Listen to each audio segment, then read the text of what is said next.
A veces la vida deshace todo de un jalón, sin aviso, sin escalas, sin piedad. Una mujer que pasó décadas costurando el sustento de una familia entera, despierta un día con las manos vacías y la casa que ayudó a pagar a punto de que se la quiten. ¿Qué hace ella con eso?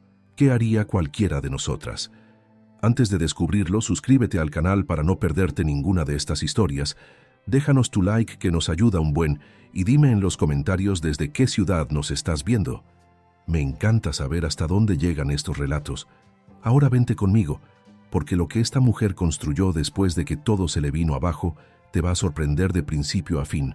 Era un martes cualquiera, sin nada especial en el calendario, cuando la vida de Socorro Quirós cambió en menos de 5 minutos.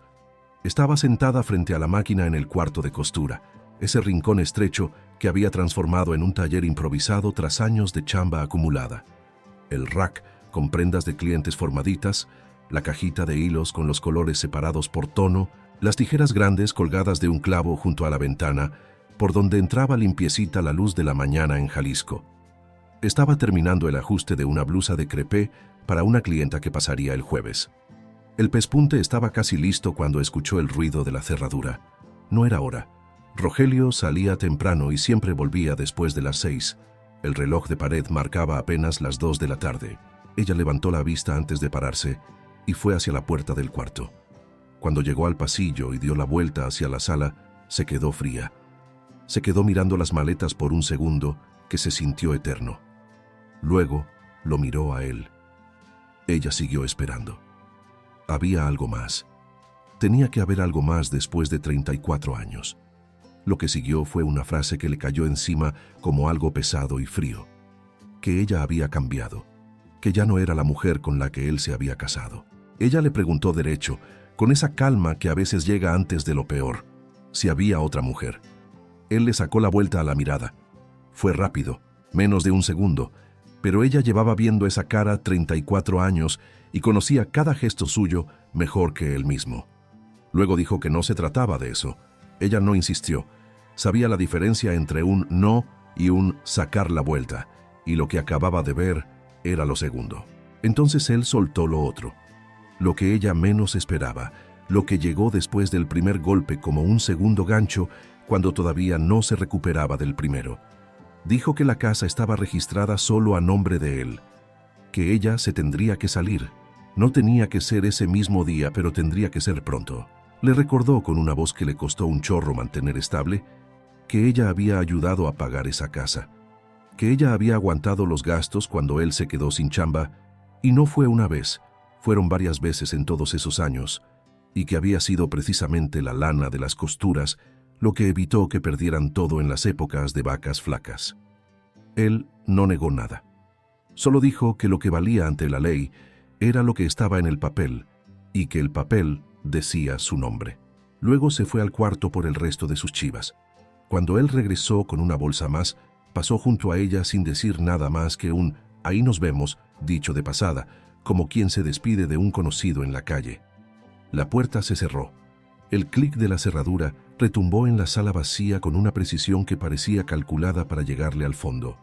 Agarró el celular y le marcó a Jimena.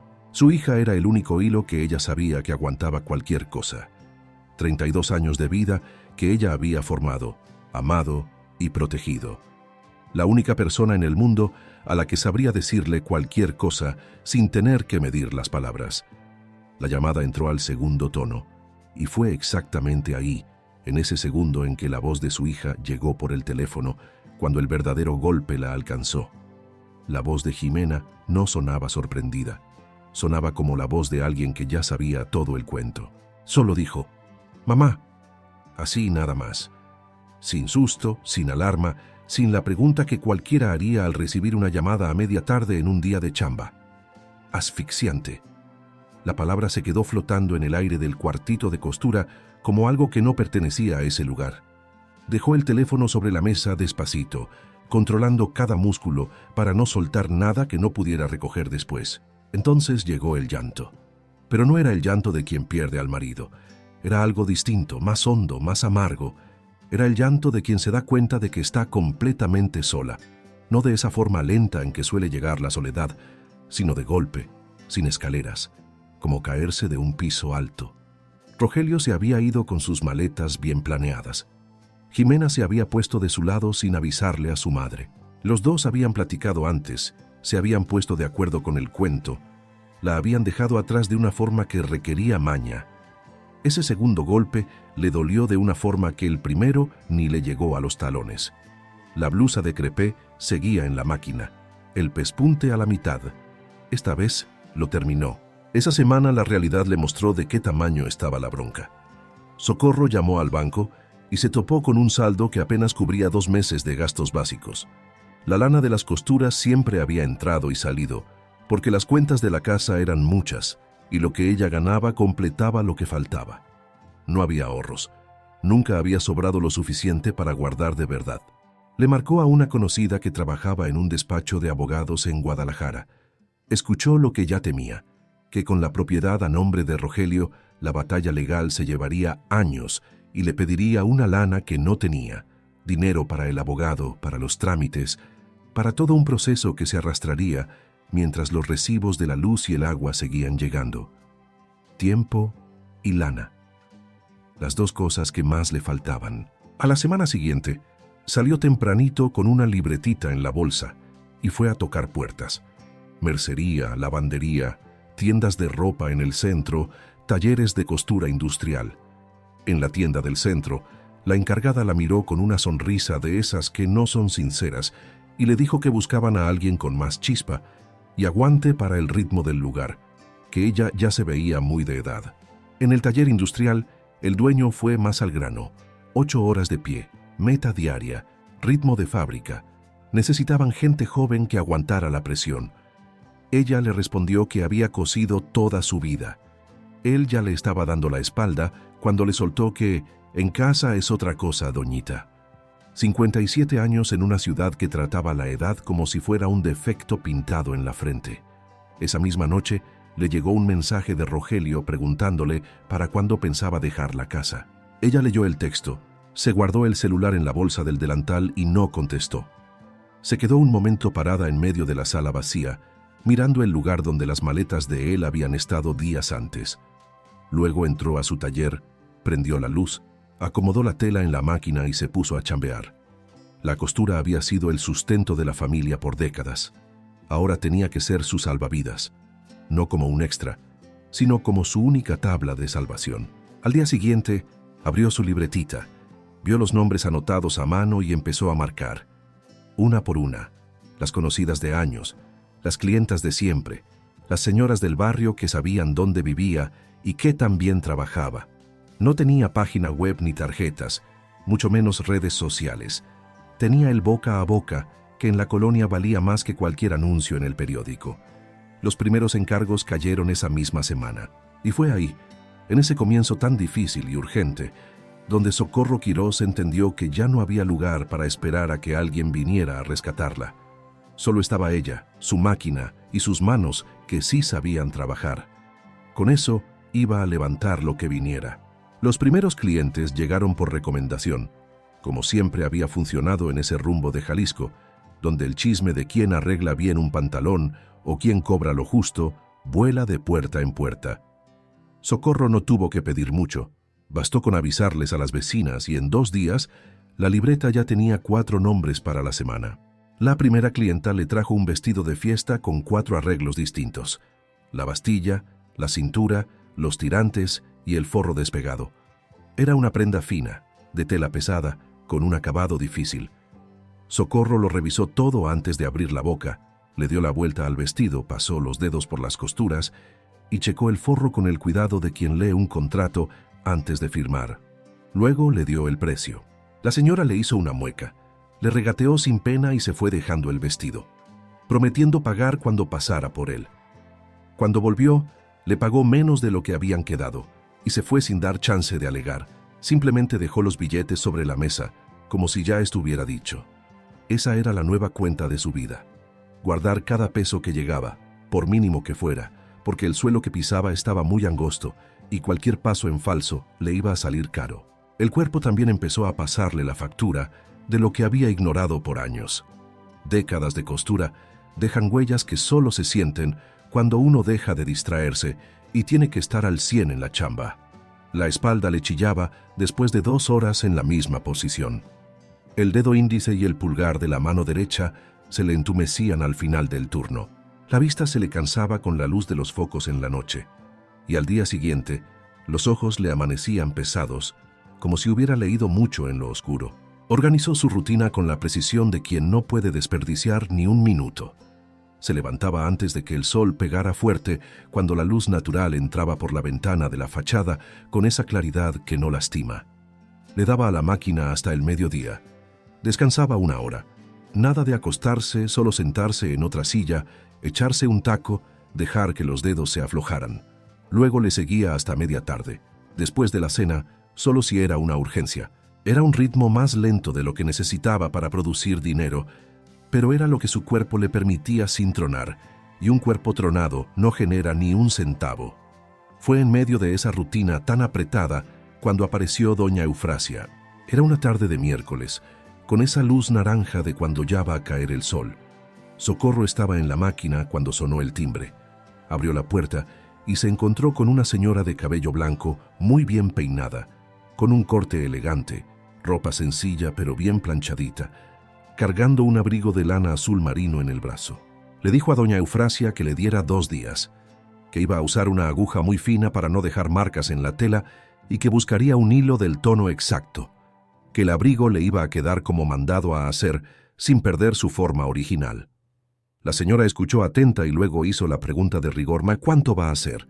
En los 2 días que trabajó en el abrigo, Socorro sintió algo que se le había olvidado con tanta urgencia y preocupación: el gusto de hacer un trabajo difícil con todo el detalle del mundo. El forro de satín pedía puntada invisible en la manga, hecha con un hilo delgadito para que no hiciera bulto. La costura del hombro tuvo que abrirla, acomodarla milímetro a milímetro y cerrarla de modo que el hilo nuevo se perdiera en la tela. No era chamba para hacer en automático. Era de esas que piden que la mano y el ojo estén platicando todo el tiempo. Cuando doña Eufrasia volvió el viernes y se probó el abrigo, se quedó un buen rato frente al espejito de la sala. Se vio de un lado, del otro, se tocó la costura del hombro y se ajustó la cintura con las manos para sentir la caída.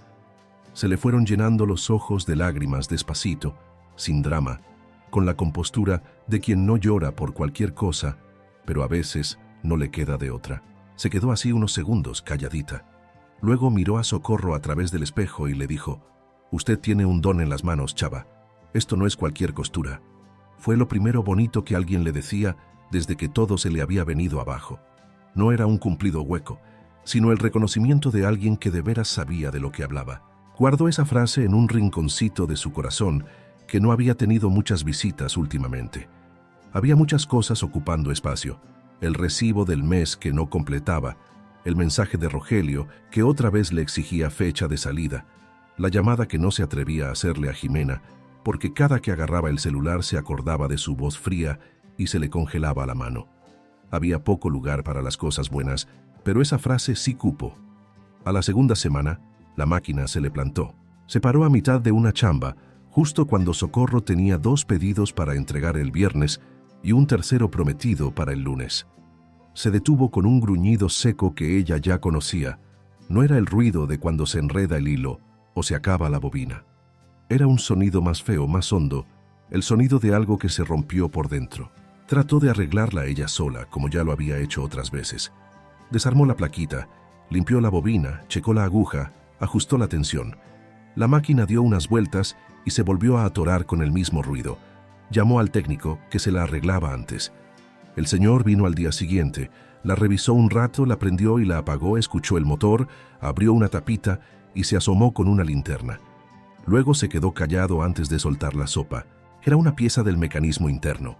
Había que cambiarla. Eran 250 pesos de la pieza más la mano de obra. En total, casi 350. El técnico cerró la máquina como si nada y le dijo que cuando tuviera la lana le echara un grito. Agarró su caja de herramientas y se peló. La máquina se quedó muda en el rincón del cuarto. Sin máquina no había chamba. Sin chamba no había lana. Sin lana no había arreglo. Era un callejón sin salida que se quedó mirando toda la tarde, sentada frente a su herramienta descompuesta, con los pedidos por entregar ahí a un lado y las manos sin poder hacer nada. Esa misma semana le llegó la carta de Rogelio. Esta vez no fue un mensaje de WhatsApp. Fue una carta escrita a mano, con esa letra de antes bien formada, que dejaron por debajo de la puerta una mañana mientras ella todavía dormía. Decía que ya había visto a un abogado, que la casa se tenía que negociar. Le daba 30 días para arreglar sus cosas y ver a dónde se iba.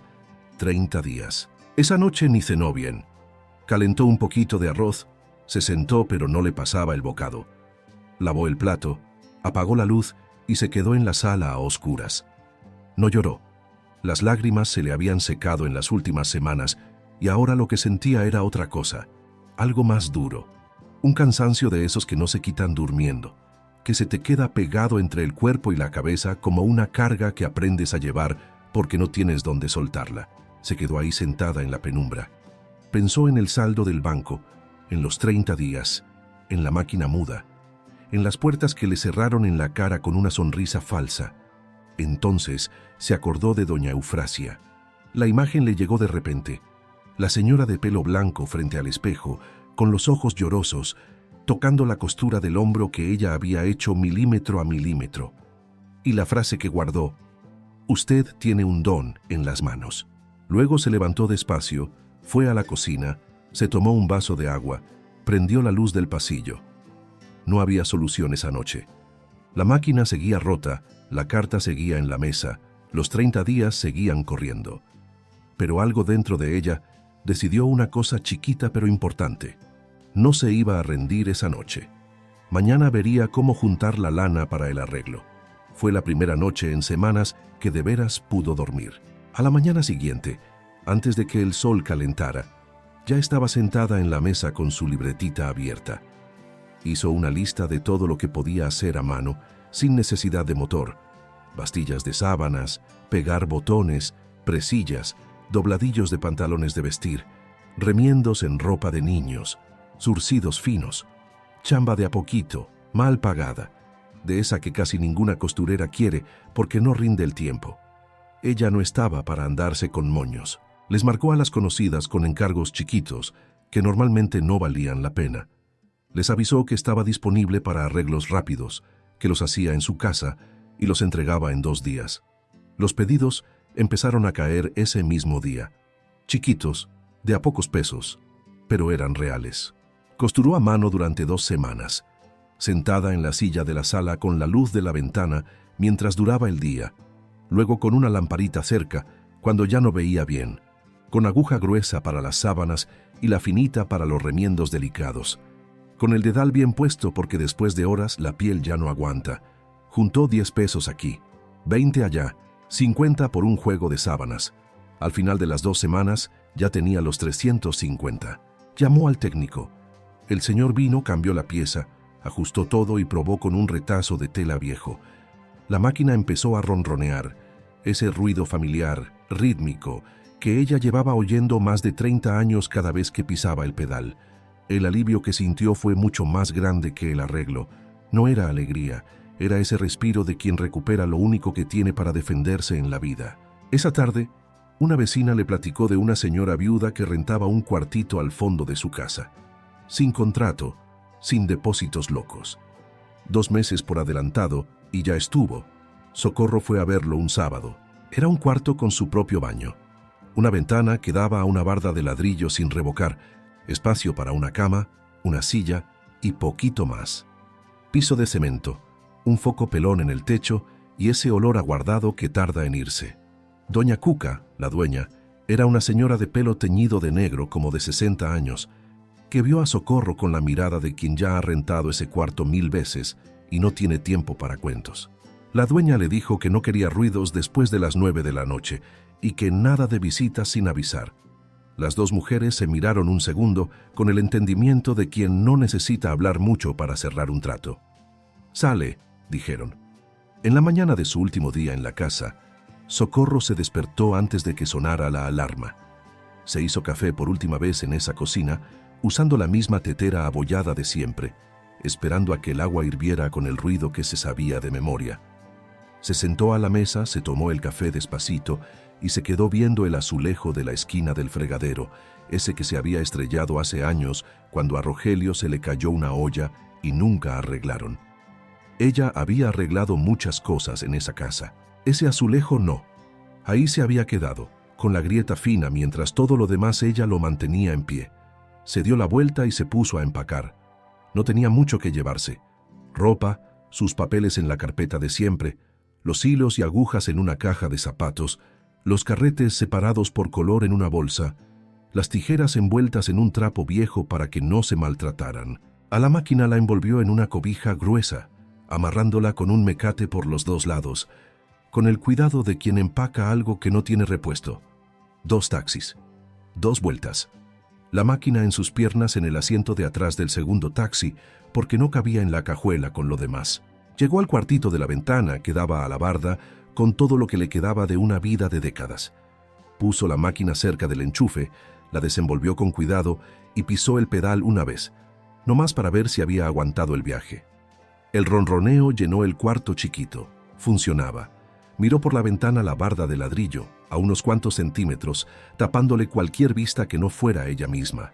Luego miró su máquina. Luego sus manos. Se había salido de una casa que ayudó a levantar con 30 años de chamba para terminar en ese cuarto. Había llegado ahí sin marido, sin hija, sin chamba segura, sin más certeza que sus manos que sí sabían trabajar. Con eso iba a empezar de nuevo. En el barrio nuevo, nadie sabía quién era Socorro Quirós. Eso era algo que le tomó unos días asimilar. En la colonia donde vivió 30 años, todos sabían qué onda con ella, qué hacía, cuánto cobraba, qué tan bien le quedaban los ajustes. Bastaba que una vecina dijera que necesitaba arreglar un vestido para que su nombre saliera en la plática. Aquí no. Aquí era una desconocida que llegó un sábado con maletas y una máquina envuelta en una cobija. Los primeros días se la pasó muy callada. Trabajó con los pedidos que todavía le mandaban sus clientas de antes por teléfono. Gente que le mandaba la ropa en taxi o con un mandadero y pasaba por ella igual. Era un hilito de lana, pero era lo que había. Fue entonces cuando una conocida de hace años le marcó con un encargo diferente a todo lo que había hecho. El grupo de teatro del Centro Cultural de la ciudad necesitaba a alguien que les arreglara los vestuarios antes de una función en 3 semanas. Eran 15 piezas en total, ropa de época guardada en una bodega de la presidencia municipal, algunas con años, sin que nadie les metiera mano. El pago por todo el paquete era de 1,800 pesos. Dijo que sí, que le entraba.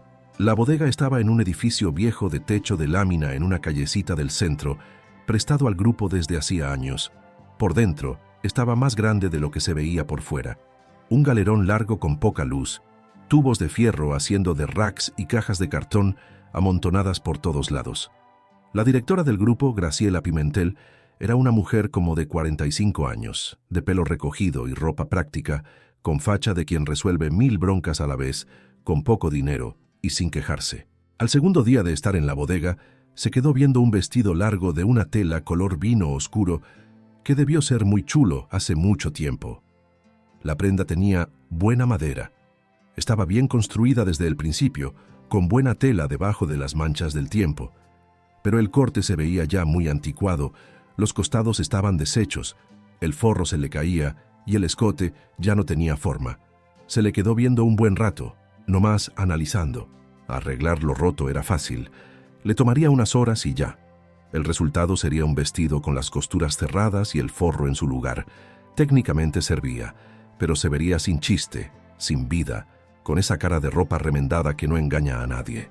Sus manos se empezaron a mover antes de que ella lo decidiera bien. Agarró el vestido, se lo llevó a la mesa improvisada que armó con una tabla y 2 caballetes y empezó a descoser. No solo lo roto, lo desarmó hasta lo básico, abriendo las costuras con el descosedor con mucho cuidado de no rasgar la tela, separando el forro del cuerpo, dejando la estructura del vestido encuerada para entender cómo lo habían armado. La tela vino era de la buena, había material para trabajar. Se pasó el resto de esa tarde y casi toda la mañana siguiente armando el vestido otra vez, pero con un corte distinto, más limpio, más moderno, aprovechando cada pedacito sin desperdiciar nada. El nuevo corte le quitó el bulto innecesario de abajo, le dio al busto una forma que el modelo original no tenía y creó una silueta que la tela pedía a gritos. No era el mismo vestido, era una prenda que de veras lucía. Cuando terminó y lo colgó en el rack, se quedó mirándolo. Había algo muy satisfactorio en ver cómo esa tela había encontrado su forma correcta después de años de estar en el modelo equivocado. Luego se volteó y le dijo, así de frente, una costurera buena arregla lo roto. Usted lo volvió a inventar. Eso no es lo mismo, doñita. Pero la promesa se cumplió. A la semana siguiente, Graciela le llamó para darle el contacto de una mujer llamada Patricia Drummond, que tenía una marquita de ropa en Guadalajara. Tenía sus clientas fieles, ventas constantes y una necesidad. Buscaba a alguien que pudiera sacar una colección con calidad de la buena. Había visto las fotos de los vestuarios que Graciela le mandó por el celular, sobre todo el vestido vino. La cita fue en el taller de la marca, un lugar muy ordenado en una casona del centro con racks llenos de prendas, telas dobladas por color, una mesa de corte grandota y muy buena luz. Patricia tenía unos 40 años, el pelo corto y oscuro, y ropa muy bien puesta que ella misma debió escoger con lupa. Miró a Socorro con atención, evaluándola sin ser grosera, y fue al grano desde la primera frase. Le dijo que arreglar vestuario de teatro era muy distinto a sacar piezas de una colección con molde, patrón, y que todas quedaran igualitas. Una cosa era tener chance de inventar con ropa vieja, y otra era entregar la misma calidad en 20 piezas iguales. Era una prueba. Las dos lo sabían sin tener que decirlo. Trabajó en ese vestido con una concentración que pocas veces había tenido desde que todo empezó a tronar. No con prisa ni con ansias, sino con esa atención que se le da a una chamba que vale la pena. Revisó el dibujo 1000 veces, entendió lo que le pedían y llenó los huecos con lo que la tela y las proporciones pedían solitas. La manga terminó con un dobladillo discreto que le daba cuerpo sin pesar. La abertura lateral llevó un acabado invisible que no se notaba por fuera. El cuello quedó con una vista interna que le daba forma sin ponerlo tieso. Al sexto día, un día antes del plazo, le llevó el vestido a Patricia. La diseñadora revisó cada detalle en silencio por un buen rato. Le dio la vuelta para ver el acabado de adentro. Abrió y cerró la abertura lateral varias veces. Pasó los dedos por el doblez de la manga. Luego se quedó viendo el cuello con cara de estar pensando mucho. Dijo que ella le había puesto cosas que no venían en el dibujo. Hubo un silencio. Patricia dobló el vestido con cuidado y soltó. Está bien, empieza la semana que viene. En las semanas que siguieron, Socorro fue sacando las piezas de la colección una por una, llevándole cada prenda lista a Patricia antes de empezar la que seguía, manteniendo una calidad que la empresaria fue notando sin hacer mucho ruido. Simplemente le daba más encargos, con más tiempo, con telas más caras, como quien va soltando la responsabilidad porque ve que el nivel no baja. Las piezas empezaron a salir en las redes sociales de la marca. Las clientas de Patricia empezaron a preguntar quién las estaba cosiendo. Patricia daba el nombre sin dudarlo, y el nombre empezó a correr por la ciudad de una forma que Socorro solo notó cuando le empezaron a llegar mensajes al celular de gente que ni conocía. Una señora que vio una falda en una amiga, otra que escuchó su nombre en una reunión. No era publicidad pagada, ni tarjetas ni redes. Era su chamba hablando por ella, de la única forma que siempre ha funcionado de veras, de boca en boca, de quien usó la ropa a quien quería usarla. Una tarde, mientras trabajaba en una falda de lino, el celular vibró con un mensaje de Patricia. Corto y al grano. Socorro, nos cayó un encargo muy importante. Necesito que vengas mañana. Es una oportunidad que no podemos dejar pasar. Pero guardó el mensaje con esa sensación de quien sabe que algo se está moviendo, aunque todavía no quiera ponerle nombre. El encargo era un vestido de novia. Dijo, échenmelo. La novia llegó al día siguiente con una carpeta llena de fotos y una mirada que escaneó el cuartito de arriba abajo en cuanto entró, sin disimular mucho. El cuarto chiquito, la ventana a la barda, el rack con ropa a medias, la máquina en la esquina. Socorro no dio explicaciones ni pidió perdón por el espacio. Le ofreció la silla que compró de segunda mano en el tianguis y le preguntó su nombre. Usted me lo contó, respondió Socorro. La chamba empezó esa misma tarde. Socorro cortó el satín con el cuidado de quien sabe que no hay chance de regarla con tela tan cara. Cada tijerazo era definitivo y no había tela de sobra. El encaje francés tenía que ir sobre el corsé alineado al milímetro para que el dibujo quedara centrado en el busto y parejo de los dos lados. En la primera semana todo marchó sobre ruedas. El corsé fue tomando forma con las varillas bien puestas, el forro interno para que no picara la piel y el satín moldeando la figura que trazó en el dibujo. Renata vino a la primera prueba el jueves y el corsé le quedó al puro centavo. Unos ajustes mínimos en la cintura y la cola un poquito más larga porque Renata ya tenía los zapatos y el tacón estaba más alto de lo pensado.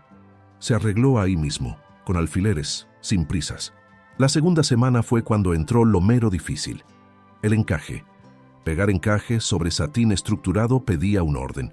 Primero fijar con alfileres finitos para no marcar la tela, luego hacer el pespunte de fijación con hilo del color exacto y del grueso correcto. Luego quitar alfileres y checar que todo estuviera derecho antes de seguir. Era un proceso lento que no aceptaba atajos. Socorro trabajó con ese ritmo 2 días, avanzando sección por sección, centímetro a centímetro, checando a cada rato que el dibujo no se chuequeara. Fue un martes en la noche, ya en la segunda semana, cuando saltó la bronca. Estaba dándole al busto del corsé, la parte más delicada de todo el vestido, donde el satín hacía la curva más difícil y donde el encaje tenía que estar perfecto, porque cualquier falla se vería de frente en la boda. Estaba con la prenda en la mesa, con buena luz, cuando se dio cuenta. El dibujo se le había movido. No mucho, unos milímetros, una distancia que casi nadie notaría si no sabe de costura, pero que cualquier ojo entrenado vería de volada. Y en un vestido de novia que van a fotografiar de frente en una hacienda con luz natural, esos milímetros saltan a la vista. Trató de acomodar el encaje sin desarmar, con alfileres, moviéndolo tantito. Se veía mejor, pero no quedaba bien. El encaje ya estaba fijo en puntos que no se podían mover sin abrir la costura. El problema no era el encaje, era el corte del satín por debajo. Un errorcito que se fue juntando desde las secciones de atrás hasta que se hizo notar ahí enfrente, como pasa con los errores de milímetro que se van sumando. El satín ya estaba cortado. No había forma de echarse para atrás, no había más tela. La prueba final era en 2 días. En ese momento le pasaron por la cabeza, no como ideas ordenadas, sino como imágenes que llegan de golpe, el pago que necesitaba para completar el mes, la confianza que se había ganado con Patricia pieza por pieza, su nombre que apenas empezaba a sonar en la ciudad y el mensaje de Renata de hacía 2 días, preguntando si todo iba bien. Todo va bien, le había contestado, porque todo iba bien hasta hacía 2 horas. Lloró, no de desesperación ni de coraje. Fue el llanto del cansancio acumulado de quien ha aguantado todo por mucho tiempo y se topó con la pared en el peor momento. Lloró unos minutos, sentada en la silla con las manos en el regazo y el vestido ahí en la mesa. Luego se limpió la cara, se quedó viendo la prenda. Había una solución. Se dio cuenta mientras todavía se secaba los ojos, como si una parte de su cabeza no hubiera dejado de chambear durante el llanto. No era fácil. Tenía que desarmar toda la sección de la bronca, abrir los pespuntes del encaje, separar el satín del forro en ese pedazo, reacomodar el corte del satín de una forma distinta, aprovechando los pedacitos buenos que sobraron de las orillas y reconstruir esa parte con un ángulo de corte que compensara el error original. Era un camino que nunca había calado. Era algo que pedía una precisión que a las 11 de la noche, con los dedos cansados y la vista fundida, iba a estar difícil de asegurar. La otra opción era no hacer nada y entregar el vestido así, esperando que nadie se diera cuenta. Ella sabía que esa opción no existía, no con ese tipo de chamba, no con esa clienta. Se paró, fue a la cocina, se tomó un vaso de agua y regresó.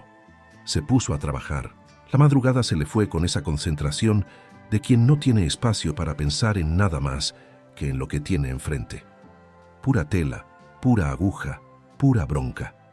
Abrió los pespuntes con el descosedor despacito, sección por sección, con un cuidado extremo porque un raspón en el satín y ahí quedaba todo. Separó el encaje, luego el satín del forro. Revisó lo que tenía de tela en las orillas y en los dobleces que dejó para ajustes. Había tela, poquita, pero había. Reacomodar el corte le tomó casi 2 horas. Trabajó primero con alfileres, probando el ángulo, viendo si el resultado arreglaba el desvío, ajustando milímetro a milímetro antes de dar una sola puntada. Cuando el satín quedó en su lugar, volvió a pegar el forro. Cuando el forro estuvo firme, regresó con el encaje. A las 4 de la mañana terminó. Colgó el vestido en el rack y se le quedó viendo con los dedos doliéndole y los ojos pesados. El error ya no estaba. El reacomodo del corte había creado una línea en el busto que no estaba en el dibujo original. Una curva discreta justo donde el satín cambiaba de dirección que hacía que el encaje luciera más que en el modelo primero. No era lo planeado, era mejor. Se quedó ahí mirando el vestido un buen rato. Luego apagó la lámpara, se fue a la cama y se quedó dormida antes de que el sueño le avisara. La prueba final fue 2 días después. Renata llegó puntual, se puso el corsé con ayuda de Socorro y se fue al espejo. Se quedó mirando un rato, luego pasó los dedos por la línea del busto, justo lo que ella había rehecho en la madrugada. Dijo: «Esta parte se ve distinta al dibujo». A Socorro se le paró el corazón un segundo. Dijo la verdad: «Así es. Tuve un detalle con el corte mientras lo armaba. Lo rehice de otra forma». Antes de irse con el vestido bien empacado en papel seda y en su funda, Renata se paró cerca de la puerta y miró a Socorro. Le dijo que había escuchado chismes antes de venir por primera vez, que decían que ella nada más copiaba chamba ajena, que no era de fiar para encargos grandes. Dijo que vino de todos modos porque Patricia le dio su palabra. Hizo una pausa. Dijo que le daba mucho gusto haber venido. La apagó, se acostó y durmió hasta que el sol ya estaba bien alto. La boda fue el sábado siguiente. El domingo en la tarde le llegó un mensaje de Renata. Una foto. La novia de lado en el altar, la cola del vestido extendida en el piso de piedra con esa ligereza que solo da el satín bien cortado, riéndose de algo que el novio le dijo, una risa de verdad, no de pose, y el vestido se veía perfecto en esa foto. Con la luz del atardecer entrando por los árboles de la hacienda, tal cual Renata lo describió el primer día, haciendo que el encaje francés brillara como si tuviera vida propia. El mensaje solo decía: «Gracias. Todo el mundo me preguntó quién lo hizo». Cuando estaba con la tetera en la estufa, el celular vibró otra vez. Era Patricia. Dijo que el teléfono no había dejado de sonar desde el sábado, que 3 personas habían preguntado por la costurera nomás esa mañana, que ya le habían caído 2 pedidos directos de invitadas por la recomendación. Dijo algo que Socorro no le había oído a nadie con esa claridad. «Socorro, necesitas un lugar más grande. Ese cuartito ya no te alcanza para lo que viene». Ella sabía que sí. Lo sabía desde hacía semanas, pero había tenido cosas más urgentes en qué pensar. Ahora las urgencias eran de otro tamaño, y ese cuartito ya había cumplido su misión. Era hora de moverse. Vio 5 lugares antes de dar con el bueno. El primero era un cuarto al fondo de una farmacia, sin aire, con una ventana que daba a un pasillo de servicio. El segundo estaba más grande, pero en un segundo piso sin elevador. Imposible para recibir clientas con telas pesadas y vestidos para probar. El tercero estaba muy barato para el tamaño, lo que significaba que algo andaba mal, y lo descubriría ya que firmara. El cuarto lo habían usado de bodega años y olía a humedad de esa que no se quita ni abriendo todo. El quinto estaba en una calle a unas cuadras del centro. Era un local en la planta baja de una casona vieja, con 2 ventanas grandotas que daban a la calle, piso de madera con marcas de uso y techos altos, de esos que tenían las construcciones de antes, y que las nuevas ya no tienen por querer meter más pisos. Tenía una mancha de humedad en una esquina, la pintura se estaba cayendo a pedazos en partes, y el baño de atrás necesitaba mano de gato en la tubería y azulejo nuevo. El dueño era un señor como de 70 años, dueño de toda la casa, que vivía arriba y rentaba lo de abajo desde hacía décadas. Cuando vio cómo estaba el lugar con ojos de quien iba a chambear ahí diario, Socorro le dijo directo que los arreglos se tenían que hacer antes que nada. El señor le propuso descontarle el costo de los arreglos de los primeros meses de renta. Ella pagaría menos ese tiempo y se encargaría de la manita de gato con ese descuento. Se quedó parada en medio del local vacío, mirando las 2 ventanas. La luz de la tarde entraba fuerte, sin que nada la tapara. Esa luz que solo tienen los locales a pie de calle con techos altos. Era la luz que necesitaba para trabajar con telas finas sin fundirse la vista, para ver el color exacto de un hilo junto a la tela, para notar la diferencia entre dos blancos que parecen iguales, pero que bajo la luz directa muestran su verdadera cara. Dijo: trato hecho. Empezó con los arreglos ella misma a la semana siguiente. Compró pintura y rodillo en la ferretería del barrio. Escogió un blanco un poquito más cálido que el puro, porque el blanco brillante con la luz de la tarde iba a deslumbrar mucho. Pintó empezando por las paredes grandes, luego las esquinas, luego los zoclos. Eran paredes altas. Tuvo que pedirle prestada la escalera al dueño de arriba para alcanzarlo de hasta arriba sin lastimarse el hombro. Se llevó 2 días nomás en la pintura. Luego lijó el piso en las partes más amoladas, donde el barniz ya se había ido y la madera estaba pelona. No había lana para barnizar todo. Escogió los puntos donde más iba a caminar y le puso barniz nomás ahí. El resto del piso se quedó con sus marcas de uso, que en una casa vieja no son defectos sino historia. El recuerdo de todos los que pisaron ahí antes. Compró 2 estantes de segunda mano en un bazar un domingo temprano. Eran de esos metálicos industriales, un poco pesados para el lugar, pero macizos y a un precio que sí podía pagar. Se los llevó en taxi en el asiento de atrás, de uno por uno. Los armó solita siguiendo el papel que venía doblado adentro, con las piezas regadas en el piso y su libretita a un lado para anotar qué tornillo iba en qué hoyo, porque la letra de las instrucciones estaba muy chiquita. Al 4.º día fue por su máquina, el mismo diablito que usó para salirse de la casa, pedido prestado otra vez al vecino que se había quedado con él. Ella se lo había devuelto cuando llegó con doña Cuca porque no tenía dónde guardarlo. El vecino no preguntó nada, nomás se lo dio y le dijo que se lo quedara el tiempo que hiciera falta. La máquina hizo el mismo camino, envuelta en la misma cobija amarrada con el mismo mecate. Esta vez no fue en taxi. El tramo estaba corto para ir a pie, empujando el diablito por la banqueta, parando en cada bache para no sacudir la máquina. Se tardó más que en el taxi. Llegó con los brazos cansados y la cobija medio floja de un lado. Puso la máquina cerca de la ventana más grande, donde pegaba mejor la luz de la mañana, el lado izquierdo del local, que recibía el sol temprano y luego se quedaba con esa luz clarita que duraba hasta media tarde. La desenvolvió, la acomodó en su lugar y la enchufó. Pisó el pedal. El ronroneo llenó el local por primera vez. Era el mismo ruido de siempre, rítmico, constante, pero sonó distinto ahí. Los techos altos y el piso de madera le devolvían el sonido de otra forma, más lleno, más redondo, como si la acústica del lugar reconociera ese ruido y lo recibiera con gusto. Era el primer lugar que era todo suyo, sin nombre de marido en ningún contrato, sin plazos de salida dados por carta, sin vecina tocando la pared a las 9 de la noche. La renta estaba a su nombre, pagada con la lana que ella misma se ganó con sus manos, prenda por prenda, clienta por clienta, desde el día que aceptó arreglar vestuarios viejos por 1,800 pesos. Soltó el pedal. Se quedó en silencio un momento, luego fue a la ventana y abrió las 2 hojas. El ruido de la calle entró de golpe. Un camión pasando, la voz de alguien en la banqueta de enfrente, el sonido lejano de algo que estaban cargando. La luz de la mañana estaba chula. El café que calentó en la parrillita que se trajo del cuarto todavía estaba en la taza sobre el estante nuevo. Se tomó el café frente a la ventana abierta, mirando hacia afuera. En las semanas que siguieron, el taller fue tomando forma. Compró otro rack en un anuncio del periódico, más bajito que el primero, pero servía para lo que estaba a medias. Improvisó una mesa de corte con una puerta vieja y 2 caballetes. No era lo ideal, pero estaba ancha y a la altura justa para chambear sin doblarse de más. Compró una segunda máquina, una overlock chiquita que vio en un anuncio pegado en el súper.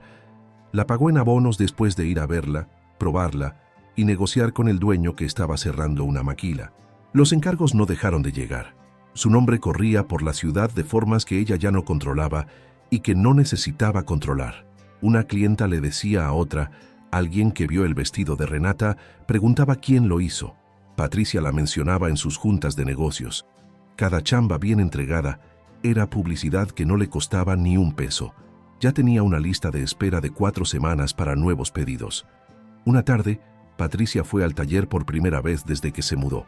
Se quedó parada a la mitad del local un momento, mirando todo.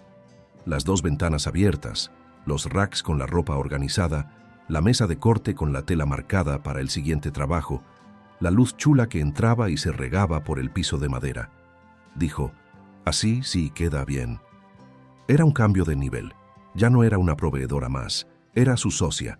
Platicaron casi una hora, sentadas en las 2 sillas que Socorro puso en el local, porque aprendió que atender a la clientela de pie no estaba chido. Al final, llegaron a un acuerdo que las dos firmaron en un papel sencillo, escrito ahí mismo. No un contrato de abogado, sino un papel con los puntos a mano, firmado por las dos y con copia para cada una. Cuando Patricia se fue, Socorro se quedó con el papel en las manos. Lo dobló con cuidado y lo metió en la carpeta de documentos donde guardaba lo que importaba: el contrato de renta, sus papeles, los recibos de pago. Había llegado a ese local con una máquina envuelta en una cobija y un diablito. Había pintado las paredes ella sola. Había armado los estantes con instrucciones de letra chiquita. Se había tomado el café en la parrillita cuando el lugar todavía olía a pintura fresca. Y ahora tenía un taller con techos altos, buena luz, una socia de palabra y una lista de espera que seguía creciendo solita. No había llegado ahí por suerte. Había llegado por cada decisión que tomó cuando el camino parecía cerrado y ella misma se abrió paso, con sus manos, puntada tras puntada. Esa noche, antes de cerrar las ventanas e irse, se quedó un momento mirando la calle por el vidrio.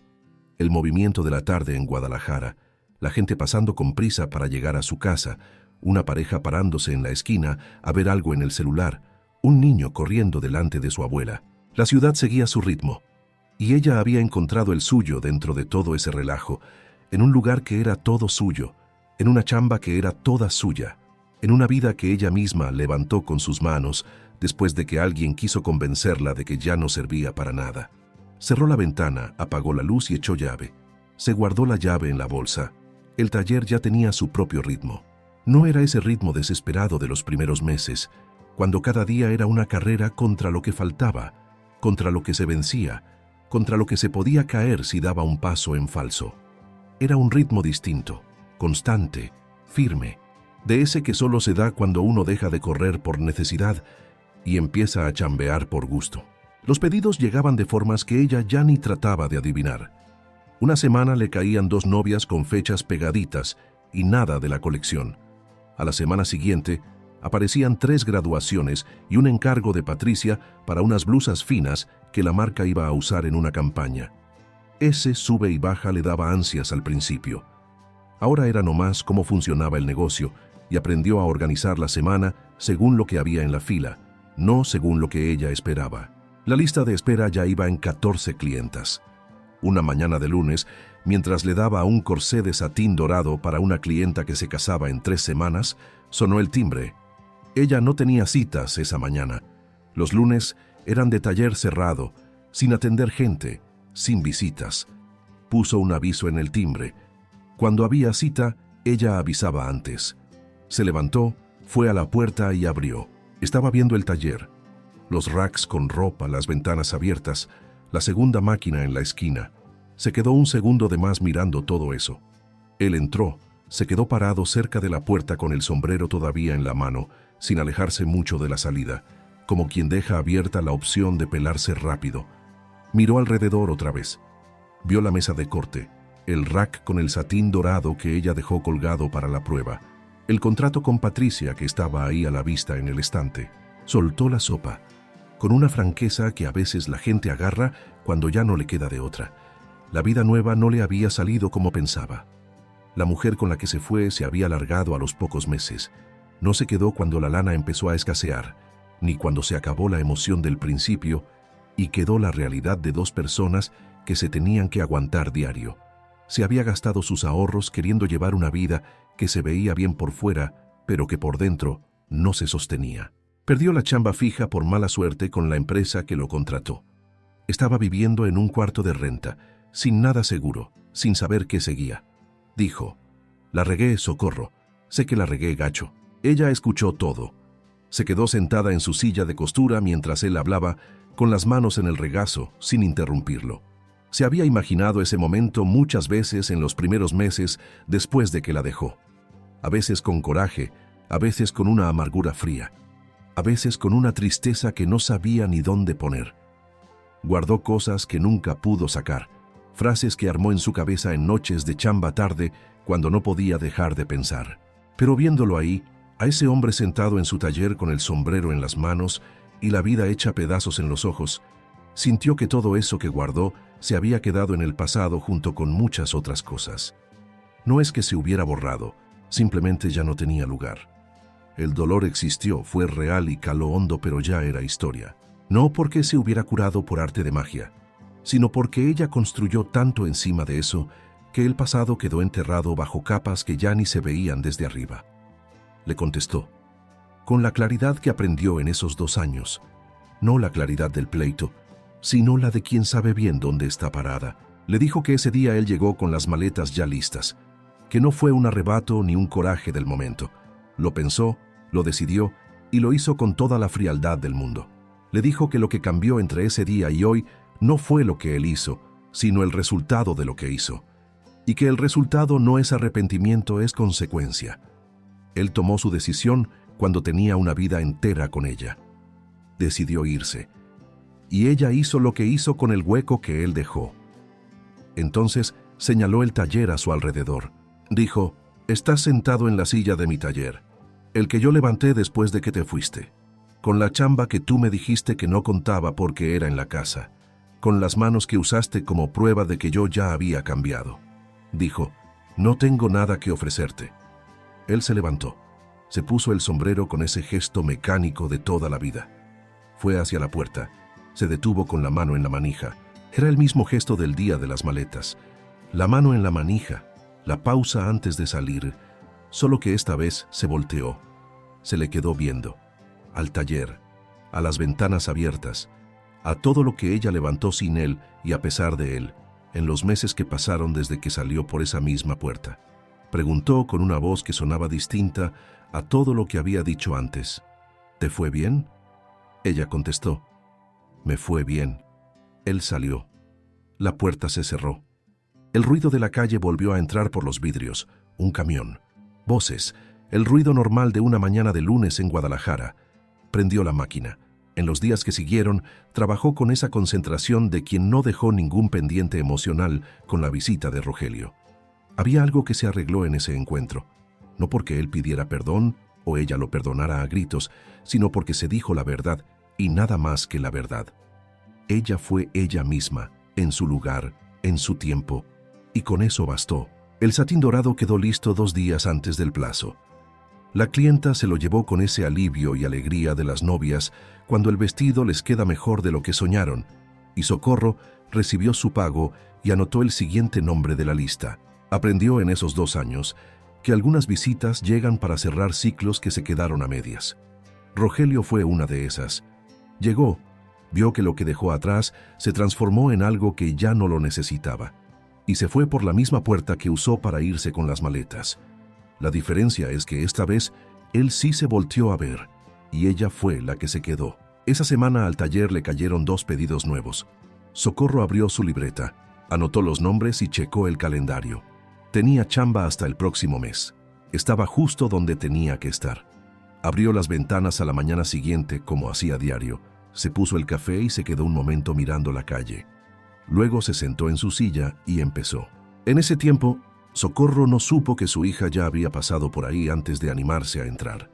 Se enteró después, cuando Jimena se lo contó, que había venido 3 veces, que se había quedado en la banqueta de enfrente mirando las ventanas abiertas del taller, que una vez llegó hasta la puerta y puso la mano en la manija antes de rajarse e irse. Pero a la cuarta sí entró. Era una tarde de miércoles con el calor todavía fuerte y la luz entrando por las ventanas, con ese tono dorado que Socorro ya sabía aprovechar. La hora en que la tela mejor enseña su color de verdad y se ve clarito qué quedó bien y qué falta. Estaba terminando una falda de tela florentina, con la prenda en las piernas y la aguja fina dándole a la puntada invisible, cuando sonó el timbre. Se paró y fue a la puerta. Tenía facha de quien ensayó mucho qué decir y a la mera hora se le olvidó todo. Se quedó ahí parada un segundo sin decir nada. Luego entró cuando Socorro abrió más la puerta. Miró alrededor. El local, los racks, la mesa de corte, la máquina en la ventana, los retazos de satín doblados en el estante. Vio todo con calma, como quien registra el lugar de alguien que conoce, pero que nunca había visto de veras. Cuando sus ojos llegaron a su madre, ahí se detuvieron. Se quedó sin poder hablar un momento. Luego, poco a poco, le salieron las palabras. Dijo que ya había venido antes, que se quedó en la banqueta, que una vez hasta tocó la manija pero no se atrevió a entrar. Dijo que había escuchado el nombre de su madre en boca de gente que ni la conocía. En una junta de chamba, una compañera mencionó a una costurera de Guadalajara cuyo vestido vio en una boda. Describió la prenda con lujo de detalle. Dijo el nombre. Dijo que todos preguntaron quién lo hizo. Jimena se quedó ahí sentada escuchando el nombre de su madre en boca de una extraña que no tenía idea de quién era hija de quién. Fue exactamente eso lo que por fin la trajo a la puerta. Cuando Jimena terminó, hubo un silencio. Luego ella respondió. Le dijo que lo que hizo ese día le dolió de una forma que ella seguramente no alcanzaba a medir. Que no fue nomás ponerse del lado del papá. Esas cosas de las separaciones pasan y ella lo entendía. Lo que le dolió distinto fue la llamada después. Haber recibido, justo cuando se le acababa de hundir el mundo, la voz de su hija repitiendo el cuento del padre como si ella, la madre, tuviera que pelear por la atención de su propia hija con el hombre que la acababa de dejar. Esa sensación de tener que defender su lugar en la vida de su hija en el peor momento. Dijo, ese día me quedé sola de verdad, sin casa, sin lana, con 57 años y sin ti, los dos al mismo tiempo. Preguntó, ¿me puedes perdonar? Dijo, ya te perdoné, pero perdonar no es volver a lo de antes. Eso no existe, Jimena. Lo que había antes ya se acabó, y no nomás porque el matrimonio tronó. Se acabó porque lo que pasó entre nosotras ese día fue real. Perdonar es empezar de nuevo desde donde estamos ahorita. Y ese nuevo comienzo va a ser distinto, porque yo también cambié. Ya no soy la mujer que se tragaba todo para que todos estuvieran en paz. Esa mujer ya no vive aquí. El abrazo fue fuerte y cortito, de esos que dicen lo que importa sin necesidad de durar 1000 horas para probar que son ciertos. Jimena se puso tiesa un segundo antes de aflojar, y Socorro sintió que los hombros de su hija por fin bajaban. Cuando se soltaron, se quedaron calladas. Un silencio distinto al de las semanas después del abandono. No era el silencio de la herida, sino el de dos personas que acaban de decirse la neta y están dejando que las palabras se acomoden. Mientras la tetera chillaba atrás, Jimena se puso a ver el taller con otros ojos, ya no como una extraña, sino como quien ve el lugar de alguien que conoce y está entendiendo algo nuevo de ella. Vio los racks, la mesa de corte, la libreta con la letra chiquita de su mamá. Le preguntó si de veras levantó todo eso ella sola. Se tomaron el café sentadas en las dos sillas, con la luz de la tarde entrando y el ruido de la calle pasando suave. Platicaron, no de lo que pasó, ya se había dicho lo necesario, sino de lo que estaba pasando ahorita. Jimena andaba bien en la chamba, se había mudado hacía 2 meses, tenía novio. Socorro escuchó con esa atención que les había faltado en los últimos años, no por falta de amor, sino por falta de tiempo y de abrirse. Esa plática que se queda en la superficie porque las dos siempre andaban a las carreras o con la guardia arriba. Cuando Jimena se fue, se detuvo en la puerta y miró a su mamá. Dijo, con una voz que ya no tenía nada de la frialdad de antes, ¿puedo volver la otra semana? Sabía que todavía faltaba tiempo. El nuevo comienzo no iba a ser enchilame otra. Empezar de cero con alguien que te hirió de veras nunca es fácil, y la nueva versión de su relación tendría que armarse con paciencia y mucha verdad, con chance de regarla y de reclamar y de aprender a verse como dos adultas, y no nomás como madre e hija en un molde viejo que ya no servía. Pero ya había un principio. Fue a la ventana. Miró un rato la calle donde todavía había gente pasando. Luego regresó a su silla y agarró la falda florentina que dejó a medias cuando sonó el timbre. La puntada invisible estaba a la mitad. Esta vez la terminó. 2 años. Eso es lo que había pasado desde aquel martes cualquiera, cuando Rogelio entró con las maletas listas y se fue sin mirar atrás.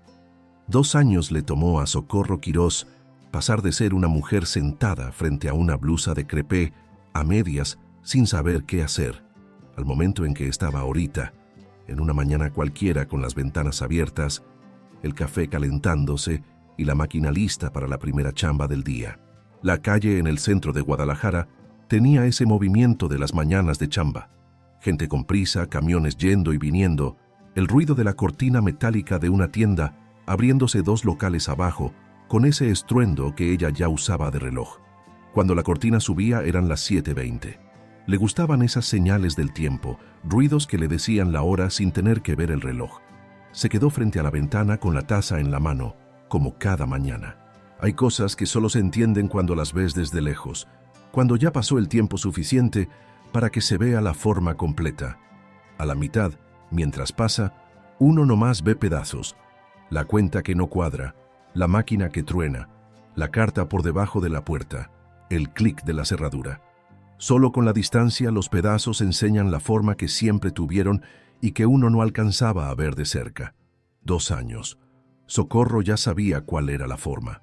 Se salió de una casa que ayudó a levantar 30 años con 350 pesos en la bolsa, una máquina envuelta en una cobija y la sensación de haber tocado fondo. Llegó al cuartito de Doña Cuca con la barda de ladrillo enfrente y levantó pieza por pieza, clienta por clienta, una vida que no necesitaba de nadie para sostenerse solita. No llegó ahí por herencia ni porque alguien le abriera la puerta por buena gente. Llegó por el peso de su chamba bien hecha, que es la única fama que de veras dura. La lista de espera tenía 14 clientas esa mañana. Los pedidos ya confirmados cubrían las próximas 6 semanas. La alianza con Patricia iba en la segunda colección y la tercera ya estaba platicada. Patricia quería meter más piezas por temporada, lo que significaba ajustar tiempos y lana. Y ya tenían fecha para sentarse a arreglar eso. Tenía un número nuevo que le llegó la semana pasada, de una señora de otra ciudad que escuchó de ella por una amiga que fue clienta de Renata. Tenía un mensaje de una boutique preguntando si hacía uniformes finos. Tenía una propuesta de una escuelita de costura del barrio, preguntando si quería ir a platicarles a las alumnas sobre la costura artesanal. Había chamba. Había más chamba de la que podía sacar ella sola, y ese era un problema chido. De esos que uno resuelve con criterio, escogiendo qué hace y qué no, armando una lista que le enseña al cliente lo que vale lo que recibe. De los 57 a los 59 años, sin ayuda, sin herencias, sin nadie que le hiciera el paro. Había una tela color vino en la mesa de corte, un pedido nuevo, una falda de fiesta. Una clienta que vio algo parecido que ella hizo y quería algo en ese estilo pero con un corte distinto, más cerrado de la cadera y más abierto de abajo. Era el tipo de encargo que le gustaba, no una copia sino una referencia. Había mucha diferencia entre las dos cosas, y trabajar con referencias era chamba de costurera que piensa, no nomás de la que cose. Revisó la tela con la luz de la mañana. Ese tono vino era especial, porque con luz de foco se veía muy oscuro. Era clave trabajar con él bajo la luz natural para estar segura del tono, de que el forro sí combinara y no nomás pareciera que sí. Pasó los dedos por la tela sintiendo el peso y cómo se movía. Había algo que ella desarrolló en esos 2 años que no sabía bien cómo llamar, pero que reconocía clarito. La maña de entender qué pedía la tela antes de imponerle lo que ella quería. Era una forma de chambear que no aprendió en cursos ni en libros, sino de la necesidad de no regarla cuando regarla salía muy caro. La tela te enseña, si uno quiere escucharla. Esa tela vino pedía un corte que respetara su peso, no un corte recto. El peso era suficiente para que cayera chulo si el corte iba un poquito sesgado al frente, y eso pedía una costura lateral que aguantara el peso sin deformarse. Abrió su libreta, anotó un detalle técnico y la cerró. El nuevo comienzo fue justo lo que Socorro dijo, distinto. No hacían como que no pasó nada. Había pláticas que a veces tocaban puntos que dolían y las dos sabían cuándo estaban llegando ahí. Aprendieron, en las semanas que siguieron a esa tarde de miércoles, que la nueva forma de llevarse pedía decir las cosas en lugar de guardárselas y que decir era más difícil, pero dejaba menos carga. En una visita el mes pasado, Jimena se quedó viendo una falda de lino que Socorro estaba terminando y le preguntó, con esa curiosidad de quien ve algo que antes no entendía: ¿cómo sabes dónde tiene que ir la puntada? Fue algo sencillo pero muy cierto, y Socorro se quedó con eso varios días. Había mucho que ella supo hacer por décadas y que fue como invisible para los demás. La chamba que mantenía la casa, el arreglo que resolvía, la cuenta que cuadraba, la costura que aguantaba todo. Invisible no porque no estuviera ahí, sino porque los que la rodeaban se acostumbraron a que estuviera sin tener que nombrarla. La diferencia ahora era que ella ya no era invisible para sí misma. Había cosas que sus manos hicieron en esos 2 años, que aprendió a ver de frente sin hacerse menos. Las paredes que pintó sola, la máquina que arregló juntando el dinero peso a peso durante 2 semanas de remiendos chiquitos, el corsé de Renata, reconstruido en la madrugada con los dedos doliendo, el contrato con Patricia firmado en su mesa, la llave de su local guardada en su bolsa cada noche antes de cerrar. No eran logros chiquitos, eran triunfos reales de una mujer a la que un mercado que trata la edad como defecto quiso desechar y que ella respondió con chamba, con aguante y con la negativa total a aceptar que los 57 años eran el final de nada. La tela vino estaba en la mesa, la luz de la mañana estaba chula, el café ya se había acabado. Sonó el timbre, fue a la puerta. Era doña Eufrasia. La señora de pelo blanco estaba ahí con una sonrisa y el mismo abrigo azul marino en los brazos. No para arreglarlo esta vez, sino puesto. Lo traía puesto. Pasó por la calle, vio las ventanas abiertas y reconoció el lugar de cuando vino antes. Dijo que quería pasar a darle las gracias en persona, que usaba mucho el abrigo, que se lo enseñó a la hija de su hermana, y la sobrina se emocionó de ver cómo estaba. Bien cuidado, con el hombro firme y el botón de concha nácar todavía ahí. Dijo que la sobrina le preguntó quién lo arregló y que ella le dio el nombre y la dirección. Preguntó si podía recomendarla con más gente. La puerta se cerró. El silencio volvió un momento. Luego el ruido de la calle regresó como siempre.